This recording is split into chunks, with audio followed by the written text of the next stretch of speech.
All right, yo, what is good, YouTube? Long lost YouTuber Jess here.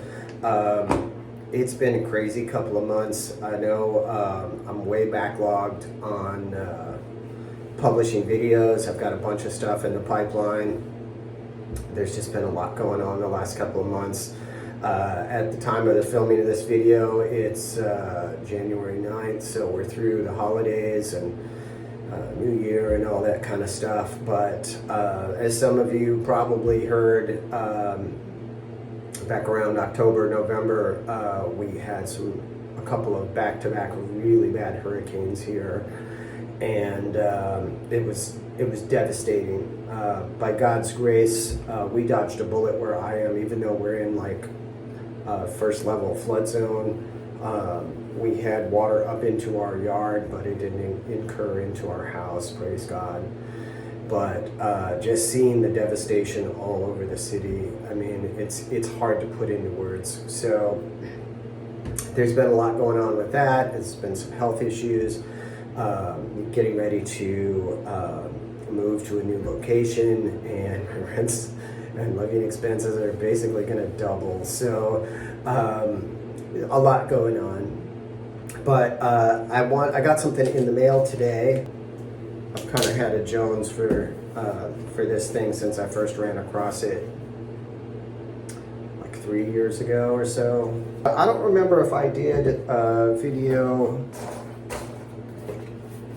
on this when I had a buddy that I got one of these for him.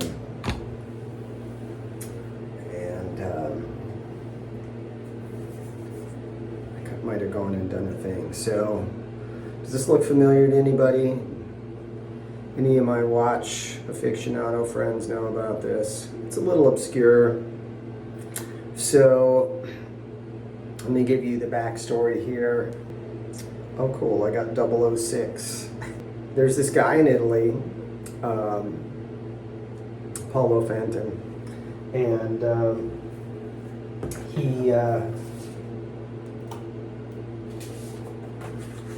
he is a pilot and has a fascination with vintage aircraft from the World War II era. And there was a very well-known cockpit clock called the A13A that was in a lot of vintage aircraft. And he decided to make it into a watch.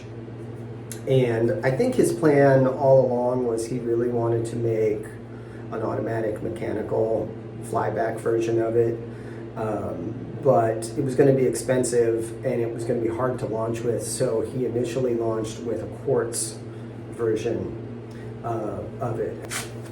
It's a chronograph that doesn't have the small subdials. It uses like central hands, and it comes packaged really well, by the way, which I'm glad of, because I saw the DHL guy basically drop it on my doorstep from about a foot high. So this is the MK2 version of the A13A here.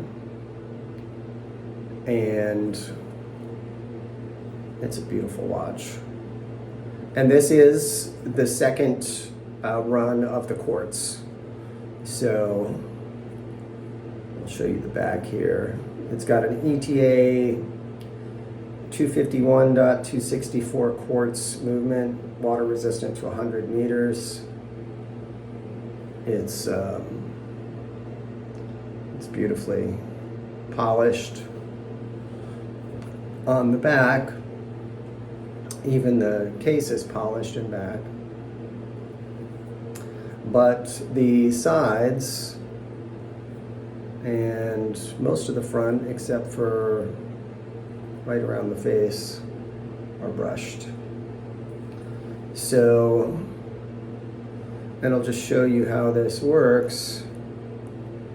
You can, let's see here. There we go. So you've got the seconds hand that will go around. The seconds hand doesn't run when you're not running the chronograph, so it's just hour and minute for keeping the time. But when you run the chronograph, the second hand goes around, keeps track of the seconds, and then the hand that has what looks like either an airplane, or I like to think of it as a cross for obvious reasons. When it passes 60 seconds, that little cross is going to tick over 1 minute. So, I'm sorry there's so much glare in here.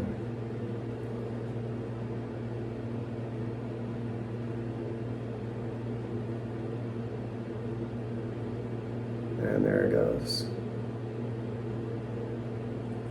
And then you can stop it if you want to take a lap reading or whatever.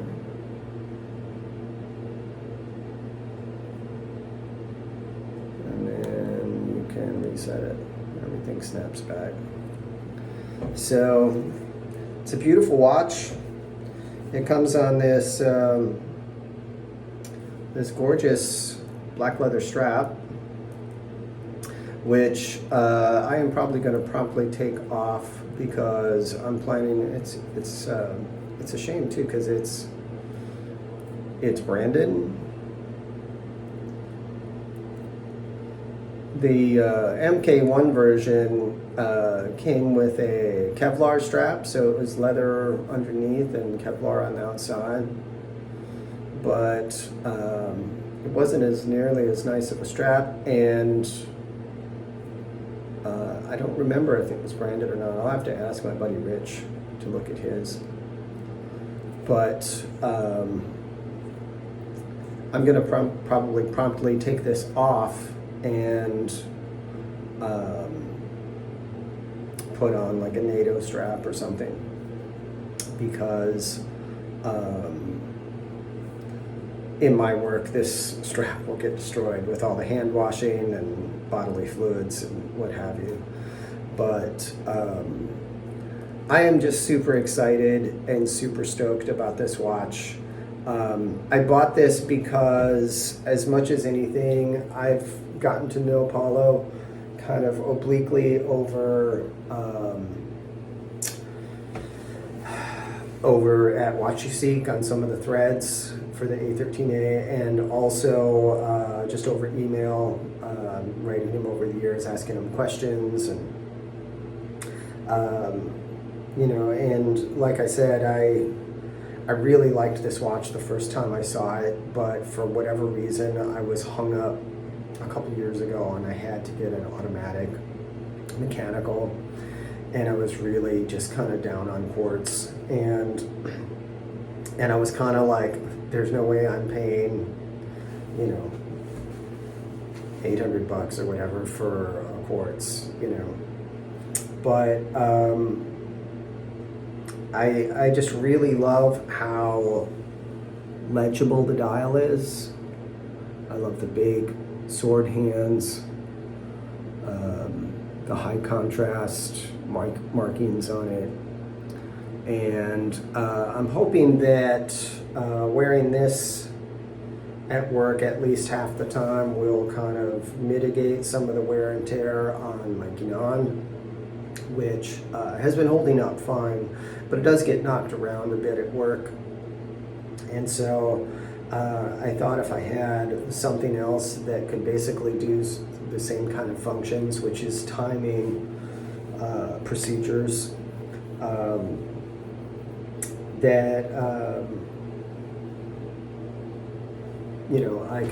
I could switch them out. So plus it's a cool excuse to get a new watch.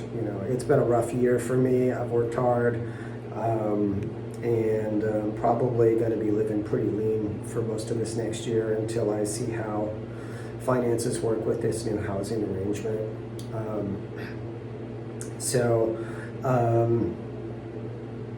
Super excited. And as I said, as much as anything, I really just wanted to support Paulo buying this watch. He's a great guy. He built a great product. Everybody raves about his watches. And You know, he does have, like I said, he has, I think last year, or maybe the year before, I can't remember, I think it was last year, he launched the flyback automatic version of this, which I forget what it sells for. I think it's like $3,200 or something like that. Don't quote me. Go on this website, a13a.com. You know, that's a little out of my price point, but I'm really, really proud of him because, you know, as somebody who, from what I understand, was largely an outsider to the watch world. You know, he came in here as kind of a fan and, you know, put this together and kind of built this company from scratch and, you know, launched the Quartz on like a Kickstarter or something. I forget what he started it on.